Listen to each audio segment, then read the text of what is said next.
Vira and Alissa today. We've got a special episode. We've got two guests at one time. This is going to be a lot of fun. So before we get started, Vira, can you tell us a little bit about yourself and how you got to where you are today? And then Alissa will come to you straight after, I promise. Hi, I'm Vira, one of the biggest email marketing nerds you'll probably meet. Right now, I'm in Vancouver. Originally, I'm from Ukraine, been living in Canada for like 8 years now.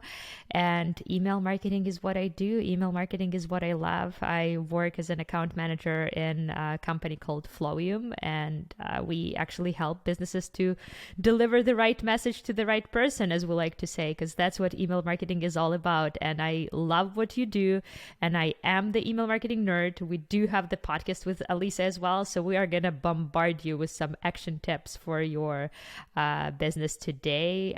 So yeah, really happy to be here. Fantastic. You can't ask for more passion than that. I am the email marketing nerd. Yeah, I just decided to go with it like right away. I like it. And Alissa? So Chris told us to talk longer than not, so I apologize for all of you listening, because we're going to talk your ears off today about email marketing. So I'm Alissa. I am based in South Florida in the US. Originally, I was born in the UK, in London. Chris and I were just chatting a little bit about that. He lives really close to where my Nana lives, my grandma. So that's cool. It's always cool to give your grandma a shout out on a podcast. So I also work at Flowium with Vira. I'm the client services director, so I oversee the services department. I work really closely with the account managers. I'm also / an account manager as well, because I have a couple of clients that I work with directly. And yeah, Vira is the email marketing nerd, and then I'm like the vice email marketing nerd. So Vira is the president, and then I'm the vice of the Email Marketing Nerds Club. Yes, we do have our own podcast through Flowium. What'd you say? Self-proclaimed? Is that the word? Yeah, I think we're self-proclaiming here. But we record a podcast. It's called Email Einstein. And we just talk about all things email marketing. We try to be very direct and action driven when it comes to the advice that we give to e-commerce business owners, as well as other local or fellow email marketing nerds about what they should do in order to kind of drive and improve their email marketing. So we have a blast. We love our actual role at Flowium as account managers, but then the podcast is like a really fun side gig that we kind of do for Flowium, and we love it. We have so much fun. We get to chat with lots of cool, interesting people, and then we just get to geek out all the time, which is really cool. So yeah, it's good to be here. Thank you for having us, Chris. There's definitely a spin-off podcast coming called Email Marketing Nerds, right? Come on, guys. There's gotta be. Somebody's got to set that up. So we are going to be talking about, funnily enough, email marketing. I was going to come up with something else really on the fly there and just sort of throw you guys off. So we're going to focus on social media PPC today for our... We're going to be talking about email marketing, obviously, and we are looking at how SMEs can really use this, because it is an amazing tool, and it's something that often gets overlooked nowadays. There's too much content out there that kills off everything. Facebook is dead because it's only your grandma that's on it now. Email marketing is dead because whatever excuse, everything's dying. But actually, none of these things are true as far as I'm concerned. And actually, when you use the platforms in the right way, they can be huge. And email is one of the biggest ones because it's your audience. It's not a rented audience like on social media. Exactly. Yep. It's actually yours. So what are some of the real key basics for SMEs that they should be doing? And if they're not doing right now in terms of creating a mail list, that they should definitely start today? Well, first thing that we want to start with always is email is not dead, you guys. I know we've been hearing from a lot of social media marketing people that email is dying. It's not. It's thriving. And on average, for every $1 that you spend on email, you're getting $38 back. But that's just the very minimum. With a lot of my clients, the return on investment is $700, and it's insane. I love seeing numbers. But I really like how you, Chris, said that email is the owned marketing channel. So you are not necessarily own your Facebook contact list or Instagram contact list, but with email, it's different. It's like delivering the message directly to your customer's door, and you are in control of who you want to talk to, when you want to talk to, like what you want to say and like what sort of like message you want to deliver. So that's what I love about email. And the nice thing about the people that you're contacting via email as well is with all these like data privacy changes and all the things that are happening in the world of digital marketing, you have the ability through your email subscribers to actually get customer first data, so you can actually obtain information that's going to be more relevant and more helpful to you as you're sending out these emails directly from your customers. So you don't need to stalk them and figure out where they're at on the internet, what they're doing on Instagram, what ads they're clicking on Facebook. You have the power to actually get that information directly from how they visit your website. You can create a form that kind of gets more information. You can create a preference page. A lot of people, there's a different name for that, Vera. What is it called? It's like a something center, like customer preferences center or something like that. Customer preferences center, yeah. Yeah, it's something like that where you basically at the bottom of every email, you have that unsubscribe link, but then you also have that manage your preferences link. When you click on the manage your preferences, if you're a little more advanced in the email marketing world, you'll have a really pretty page that gives your customers all these different options of like, hey, I'm a woman who lives in this place, who likes this thing, and I'm this age group, and these are the things that I want to hear about. Please don't email me about when you have a sale, said no one ever. But you can choose like the things that you as the customer want to hear about from that brand. And then that way you're giving that brand almost more permission, like, hey, I'm giving you all the information here, like please take it and do the right thing. So that's the nice thing about email as well, is that you have a lot more of like direct communication, direct engagement, direct contact with your email subscribers so that you can get the relevant information and then apply it to your email marketing in a very substantial and very impactful way as well. For me, email is something that probably actually not unlike every other part of digital marketing. It kind of has this huge spectrum, right? It's as simple as collecting email addresses and sending somebody an email. That's like, very, very beginner level, stage one. But then you get all the way through to these super fancy automations. We're actually sponsored by Campaign Refinery, which is another tool that is now offering gamification in the emails that they can start giving people, a reason to get involved, to click, to open more. Yeah, that's and they're really starting to unlock points and rewards. Like it goes that kind of level of spectrum as far as I'm concerned, and then in between you've got everything like abandoned carts and specific emails about specific product sets based on purchases or whatever else it might be. Right. If we break all this down and we say like first day one, right? Somebody is sat there right now and they're going, email, maybe they've heard somebody that's kicked off about email being dead. Stage one, right? It's the simple thing. And obviously today, having signed up for my newsletter, not really going to cut it anymore, right? So what are some of the real key basics? Let's start at the beginning of that journey. What are some of the basics that people can do today to try and get that process started and to start collecting email addresses? If we are talking about like basics, you are opening your store or you just been running it for a few months, there are like 3 no-brainer ways to collect your emails. The first of them is the opt-in form at the very bottom of your store. Chris, you wouldn't believe how many times people purchase that pretty Shopify template, set up the store, and they like literally forget to connect that little like opt-in form at the bottom to their Klaviyo or MailChimp or whatever they are using. And this is like your email marketing bread and butter. So that would be number one. I know it's like a no-brainer, but just like a quick reminder for you people out there. I'll add in there. I was going to say, sorry, from our side, we focus on social media and the amount of people that get that pretty template for their website and then don't connect the nice little icons that say your Facebook page, your Twitter page or whatever. And you're like that. Yeah. Guys, come on. It's the common sense that's not so common. So it's just like a reminder for you guys to just to a do little. That. The second one, it's pop-up. So basically, with all of the new website, we like to do a quick pop-up. Usually we go with exit intent pop-up, and I will explain in a bit why. But this is basically the form that is offering something of a value to your customer in exchange for their email address.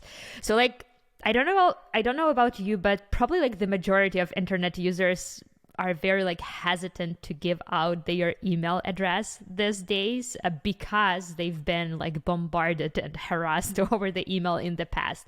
So people are not giving up their email as easily. So think of like some sort of like information of a value that you can provide to your customer. It can be something as easy as 10% off their first order, or maybe you are in like socks business and you're selling socks and you can create a nice and beautiful PDF about 10 ways to use your socks. I don't know, it's just like on top of my mind. It's probably like a silly example, but regardless of whether... Wait. I want you to give me three ways to use socks other than on my feet before I put my shoes on. No, don't ask this question because Vira has like 27 ways. I love it. You can do a puppet. That's like the socks using 101. Sock puppet, okay. Sock puppet. Sleeping bag for your hamster. That was easy for me because like... I'm sorry, what?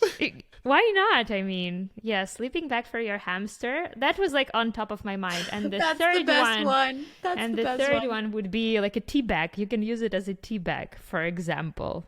I'm hoping it's a clean sock. It's a new. Let's assume it's a new sock. I've dragged us all down. I'm sorry. So yes, you were saying, right, so it could be a guide, free guide on how to use your socks. Free guide on how to use something on, or like whatever, you know your customers better than I do. So just like make sure that you are providing something of value to your customers. And we usually recommend going with exit intent pop-ups, meaning the pop-up will appear when your customer try to like leave your website. And I'm personally not a fan of welcome pop-ups. I think they are very aggressive, but depending on your strategy, you might or might not use that thing as well. And the third way of like collecting the emails is like a no-brainer one. It's your post-purchase. It's people who have purchased from you in the past. So these are the people who know your brand well, who are familiar with you, and who actually probably like want to hear from you. So these are the three basic ways to build your email list and to start with email marketing. Yeah, I have to put my hand up at this point and say I'm going to change after this the pop-up on our website, which comes up when people arrive. It's just aggressive. It's aggressive and it's invasive. That's the main thing. Is we always use like the comparison of like when you're like in a relationship with someone or you just start dating, you're not going to propose on the first date, right? And that's what the pop-up sometimes feels like, regardless of what you're offering them. If someone appears on your website and they're like, cool, a new brand, and then they just get blasted with this thing in their face, it's like, hi, like I just got here. Can you give me a second? So we have, I have one client that I work with who they actually have a banner at the top where it says like, click here to sign up and get 10% off your first purchase. So it's actually encouraging the customer to interrupt their own experience. And you're not doing it for the customer. Like you're giving the customer the opportunity, like the authority over their experience on your website to actually make the determination like, okay, now I'm ready for a pop-up, and then they can do it. But the exit intent, like Vira said, is extremely, extremely useful and very, very effective when it comes to garnering and getting new emails and like actually growing a list that makes sense and that is actually engaged. So. Yeah, but it all comes down to like knowing your customers, who they are, what they expect from you. For some brands, welcome pop-up may work really well. But for most of my clients, I prefer to go with exit intent. And you can even do like the conditional, like different conditions. You can do it on an exit, or when someone scrolls, say like 70% of the page or something like that. Just like to not propose on the first date. Although I think it's romantic, but it's a little heavy. It's a like little heavy. Borderline creepy. I like the fact that Vira came back with nicely, like, it can work, and, you know, and, like, I think that's really nice. Ours is huge. It has flashing sirens that go on. No, I'm just joking. So we've just got a tiny little one in the corner that pops up saying, if you'd like this. But anyway, I will change it now. So thank you. I appreciate that. So here, listen to this, everyone. If I'm learning, you should be learning too. I think that's the key to take away from this. Okay, so we talked a little bit about the very beginning. So people are now starting to gain traction, and they've got some people coming in. Welcome email, yes or no? Yes, like must. So once you have like the methods of how to obtain new emails, you need to put the automations in place. And like the three, like basic, I mean, as basic as it goes, and this is if you're not doing an exit intent pop-up, would be a welcome flow, where it has to have at least one email. In most of the strategies that we use for our clients, we sometimes go from like anywhere from like 6 to 10 emails, just depending on the level of content and how much we want to nurture these potential customers. So welcome flow is super important. Abandoned cart flow is huge because that's where you're going to drive a lot of revenue. And then also a post-purchase flow at the bare minimum. And these are just part of nurturing your customer, helping them, guiding them, coaching them, letting them know that you're there throughout their customer journey with your brand. And then the abandoned cart is just really like, that's a game changer when it comes to revenue. For our customers or our clients who don't have an abandoned cart in place, for us, we're like, that is our number one priority to get in place. Because usually when we have new clients, the first thing that they want to see is money. They show up and they have dollar signs in their eyes.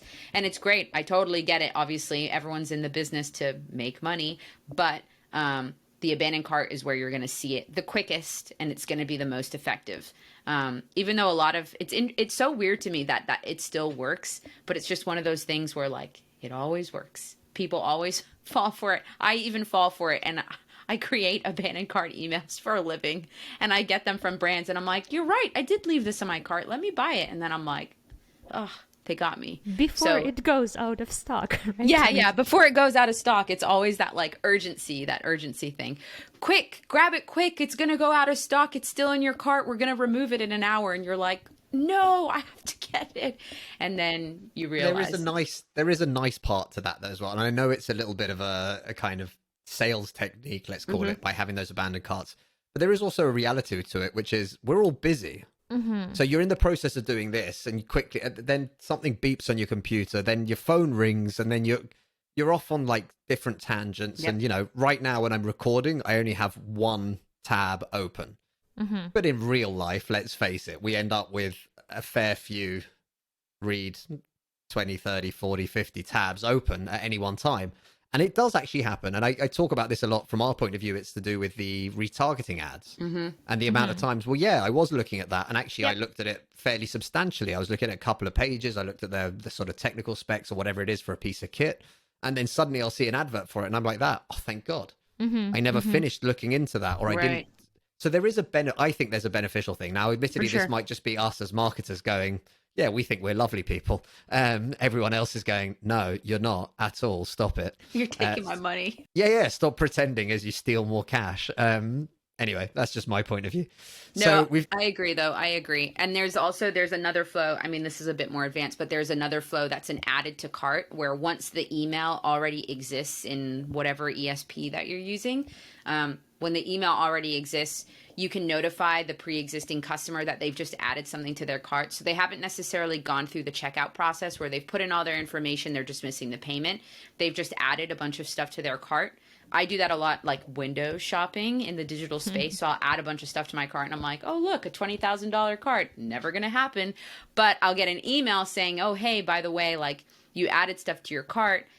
Don't forget about it. And it is, I mean, yes, okay, maybe your point is correct. I'm a marketer. So for me, I'm like, hey, that's actually really helpful. But sometimes I'm browsing, I start adding some things and then I disappear. But the only reason why I added is because there was a sale. I get an email an hour later and the sale is ending that day. So it is actually a positive reminder for me because I'm like, oh yeah, I added these things. I really want to buy them and the sale ends. So, but yeah, so there are so many different automations that you can put in place, but the automations, that would definitely be the next step. Once you've started the list, you need the automations in place to start doing the like continuous heavy lifting for you. And that's where you'll just start to see kind of like the revenue just come in without you having to do a huge amount of work. That's not to say set it and forget it. We're not fans of that. Like you can't just put it in place and then expect it to work for the next 3 years. You have to change it from time to time, but the automations are going to do a lot of the heavy lifting for you, because realistically, if you're an e-commerce business owner or you're doing email marketing for a business, you're not going to sit at your computer and wait for every placed order to come in and then hit send every placed order. You need some kind of automation in place to do that for you. So that's definitely the big next step. And we call it, like internally, we call it life cycle emails, right? So basically think of it as the like a life of a person, right? You would talk differently to a baby than you would talk to like an adult person. That's why we have like a welcome sequence in place that is very customer nurturing. You're introducing your customer to your brand, showing some behind the scenes. Maybe you are directing them to your social media. So in case they unsubscribe from like your email, you still have them like on your social media. Yet flow for your return customer, post-purchase flow from your return customer, you would be talking to them like you would to your like old buddies. You don't need to retell them the story of the brand because they know you, they love you, you want to show them that you appreciate them. So basically, Alissa just like described three very, very basic flows, three very basic automations, but we usually start with like anything from like 9 to 10 basic automations. So we probably would need to have like another separate episode just like to cover, just to talk about like, the automations. Just to talk about the automations. But automation is segmentation is where your money are. Money are English second language. So you know what I mean. Here we believe at Flowium, we believe that it all comes down to automation and segmentation, and obviously knowing your customers. So that's like the three big ones. Yeah. I think that's very similar for lots of things, right? When we're doing PPC campaigns or even blog content, you've got the varying different stages. So what's the intent of the search? What's the intent of that piece of content? And I think that's something that people forget with a lot of things that they're doing, even when it comes to social media content or anything. Like, agree, Chris. You need to, 100%. you're either kind of, like you said, nurturing, or you might even be one step before that, you're educating. Yep. You know, people don't know about this yet. So you've got a whole different sort of piece of content. They're not ready to make a purchase. They don't even know that they need to make a purchase. Like, that's the kind of level. So I think that's always an interesting point. People always forget that email marketing is marketing. Yeah. So even if you have customers' email address, it doesn't mean that you can like all of a sudden start harassing them or like bombarding them with emails just because you have their contact, right? So email marketing is marketing. To quote you earlier though, like romantic if you propose on the first date, romantic if you just hammer their email address like constantly. Vira, what's the thing that you said? You said this on a podcast episode of ours before, where in email you either have to be educating, entertaining, or inspiring. Was that it? Were those the three? So with your emails, you do have to be intentional in terms of content. Like, you're either using it for the purpose of educating someone, entertaining someone, or inspiring them. And that inspiration side of things could be inspiring them to a call to action that also may or may not include purchasing from your brand.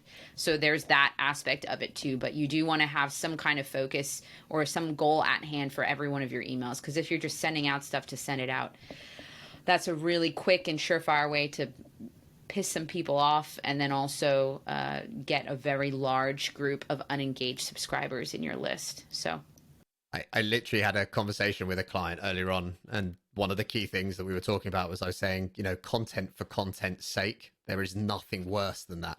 And it's the same thing when it doesn't matter what channel. Yeah. Like for me anyway, with marketing in general, it doesn't matter if you're writing a blog, making a press release, creating an email flow, just making something for the sake of making it will have zero impact. And I think that's something that people really struggle with at the beginning. Yeah. To help our listeners out as well, in my head, and I might be getting this wrong, but in my head, there's a big difference as well in the way that we create content, especially with an email. If you're, let's say, a service-based industry or business, as to being an e-commerce business, right? Because you're an e-commerce business, you can send people product, click, buy, bang, done.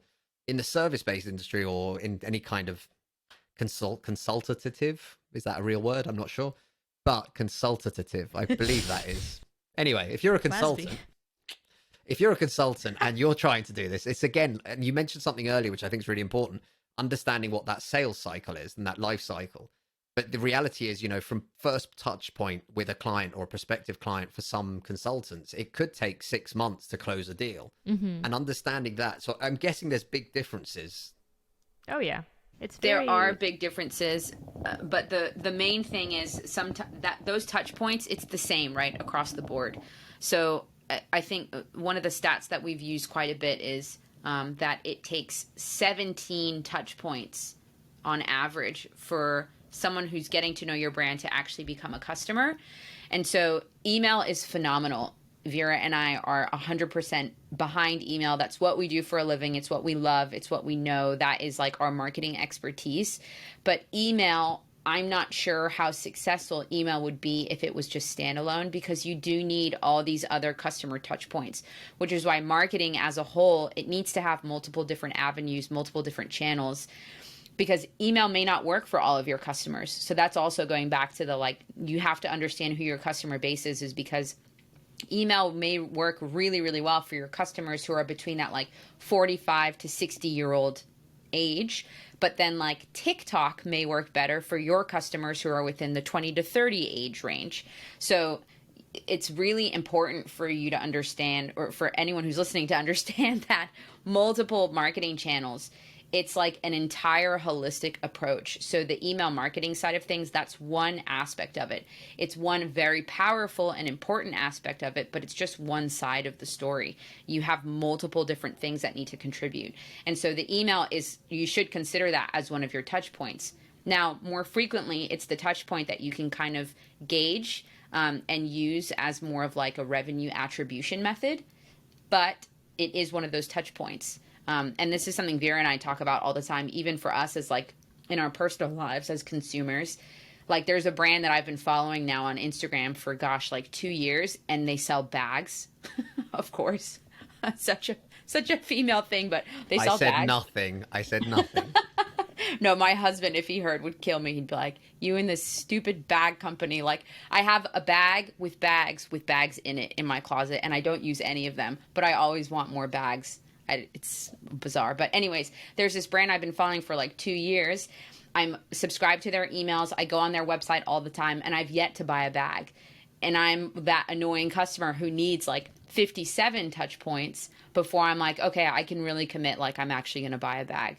So it's important. It's really, really important. The multiple touch points and understanding that the email side of things, it contributes to that. So you have to think of it as like, what is the content that I'm sending out? What are the emails that I'm sending out that will help add to the touch points and not take away? Because all of it ultimately is a first impression until they convert and become a customer. And then at that point, there's the nurturing side of things that you really have to get into. Right. And unfortunately, in email, there is like no one size fits all approach.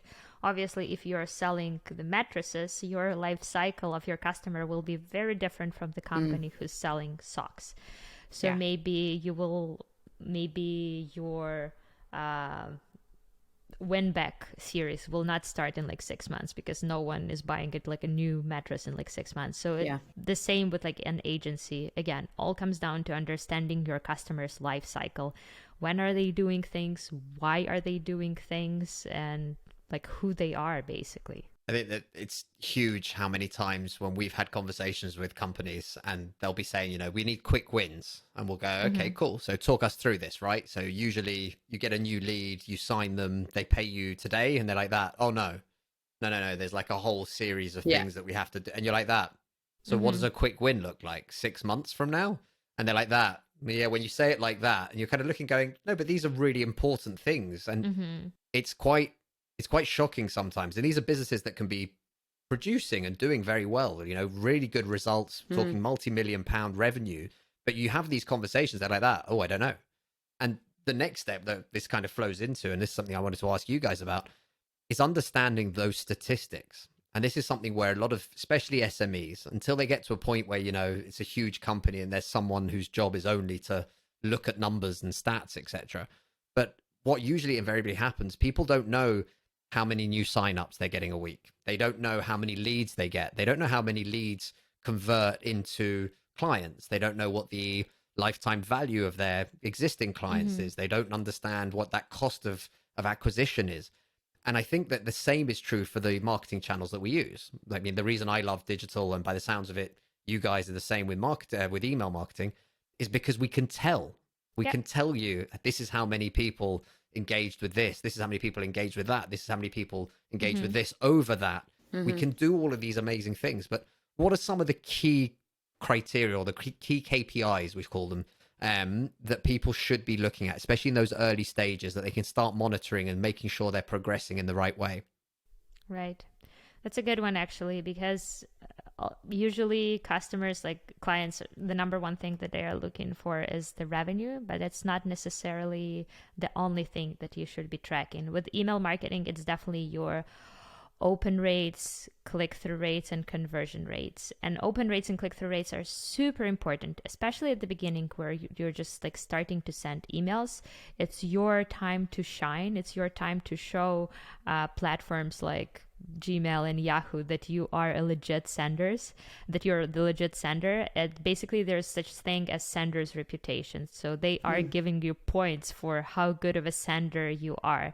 And if you screw up at the beginning, it's going to be very hard for you to get out of that spam folder or like promotion folder into your customer's inbox. It's very easy to mess it up. It's very hard to get back to the normal thing. So we always say be very careful with your open rates and click-through rates. If you see that your open rates are lower than 25%, ooh, that's already low. I know some brands are happy with like 5% or 7% open rates. No, it means that you are not delivering the value to your list. It means that people actually don't want to see you in their inboxes. I know it's hard to hear, but it is what it is. So maybe temporarily decrease your so-called engaged segment. An engaged segment are actually the people who are either opening your emails, they are reading your emails, or they are like clicking at your CTA. So it means that person like received and engaged somehow with your email at least once. So say like a case study or like scenario, say you've been sending to your entire list. By the way, it's like a big no-no, but you did it. You've been sending to your entire list and you see that your open rates are below average. The first thing that you need to do is maybe start from like 30 days engaged.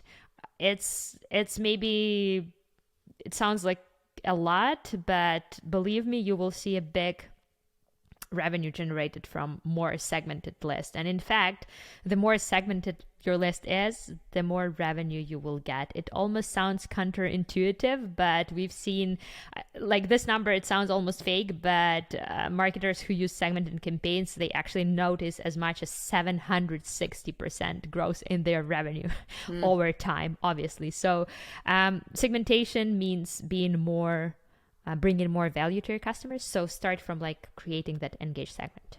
Yeah. And it goes back to the intentionality when you're targeting the people who are specifically engaged with your brand versus the people who aren't. You're always going to get more out of them. You're going to get more customer loyalty on the sales side, but you're also going to get more brand loyalty just on the following side. You're going to have more people who are willing to refer your brand, which is going to garner more subscribers, more sales, etc. So it's all very residual. And what you were saying, Chris, it's so true. We see that a lot with our clients where they want these quick wins. We sent out a campaign like, I expect to see an immediate like 100% increase in revenue like overnight. And that's just not how it works. It goes back to the multiple touch points. You're playing the long game with your subscribers. And that's what email marketing really focuses on.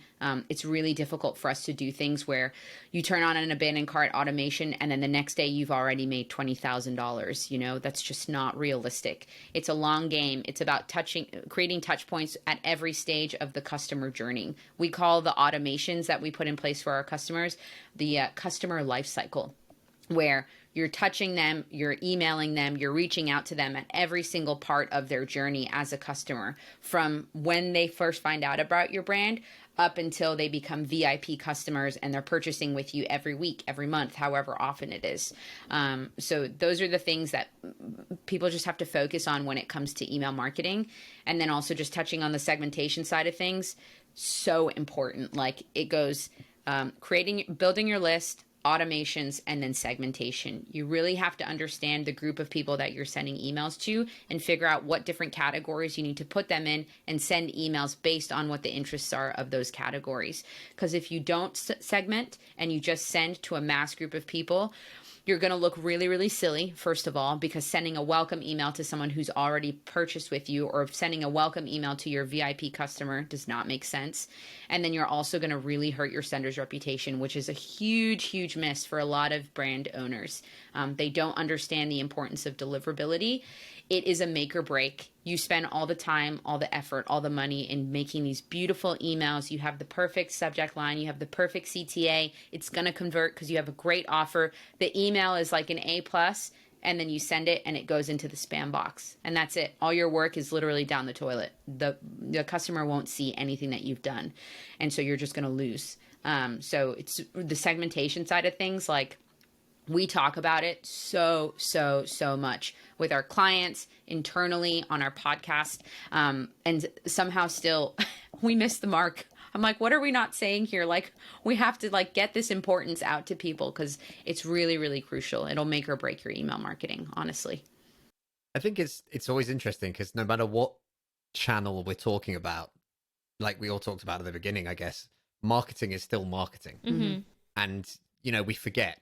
I don't know why, but we do. Like, we just want to jump in. We want to get started. Like, bang, bang, yes, send an email, do this, do that, do the other.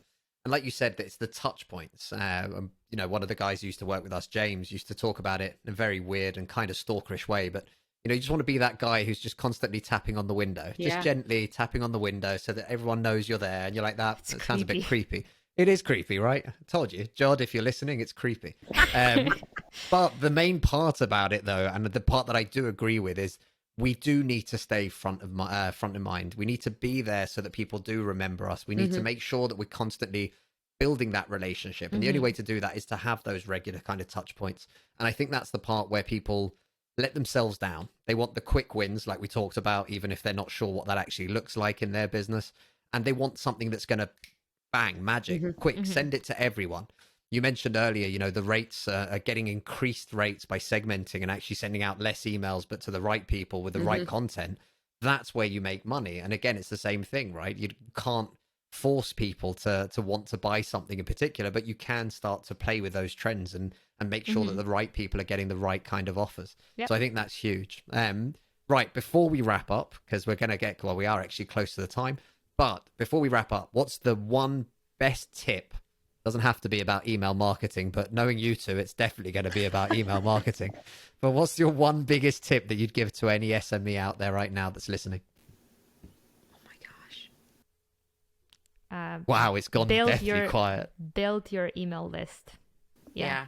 Invest in building good quality email lists. Yeah, Do that's not the thing. It's purchase good quality the underlined. freaking list. I guess it's like a separate topic, but invest in like a good quality list. Maybe at the beginning, even have the double opt-in to make sure that you are getting the top quality leads at the beginning. Once you establish your center's reputation, then you can be a bit more adventurous with your email marketing.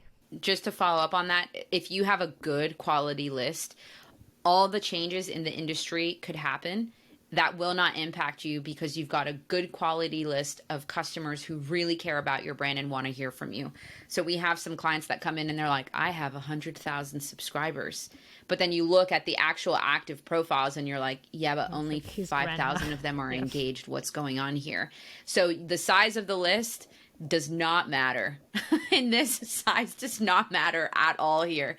It's the quality. It's really the quality of your subscribers. So if you have 1,000 subscribers, but all 1,000 of those people are VIPs and they open every single email and they buy from every email, you are doing way better than another brand who has 1 million subscribers and only 100 of them are actually engaged to their emails. So it's the quality that really counts with your email list. So build with quality and forgetting about the size. I think size doesn't matter.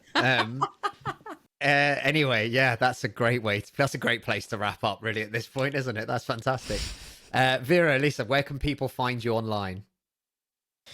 They can email us. Yeah, LinkedIn or email. LinkedIn or email. Alissa at flowium.com or Vira at flowium.com. If you guys have any questions, reach out. They can also listen to our podcast, Email Einstein. And reach out. We like to talk to email marketing nerds. Yeah. We love hearing from people. We get some cool emails from time to time and we're like, hey, let's geek out. Let's talk about this thing. So yeah, anytime. We will add those links to the show notes. Thank you so much, both of you, for coming on the show. This has been absolutely great. Thank you, Chris, very much. Thank you.